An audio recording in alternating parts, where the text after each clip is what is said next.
নমস্কাৰ। আজি আপোনালোকৰ আগত কেইটামান ৰিটাৰ্ণৰ পেকিং খুলিম।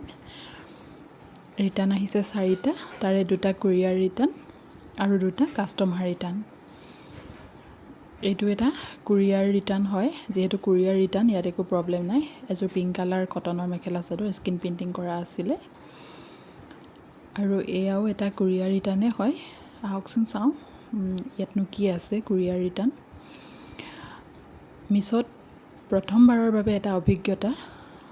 মোৰ লগত এনেকুৱা প্ৰথমবাৰ হৈছে, যিহেতু মই নতুন, সেইবাবে ইমান একো নাজানো। এযোৰ কটনৰ হয়, লেচ ৱৰ্ক কৰা গ্ৰীণ কালাৰ মেখেলা চাদৰ। এইটো এটা কুৰিয়াৰ ৰিটাৰ্ণ, যিহেতু একো প্ৰব্লেম নাই। আৰু এইটো এটা হৈছে কাষ্টমাৰ ৰিটাৰ্ণ। পাৰ্চেলটো পঠাইছিলোঁ, কাষ্টমাৰ নাম আছিলে লাটু বৰুৱা, দেৰগাঁৱলৈ পঠাইছিলোঁ। এযোৰ ডিজিটেল প্ৰিণ্টৰ মেখেলা চাদৰ কটনৰ। চাওক ডিফাৰেণ্টটো চাওক, মই ছাইডত ফটোখন লগাই দিছোঁ।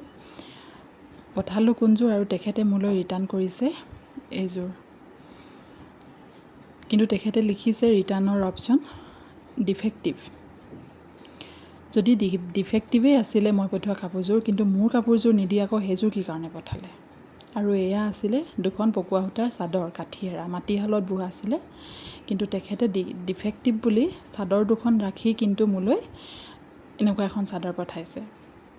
এই পাৰ্চেলটো পঠাইছিলোঁ মই শিৱসাগৰলৈ, বৰষা গগৈ বুলি। চাওকচোন মানুহবোৰে কেনেকুৱা ধৰণৰ সুবিধা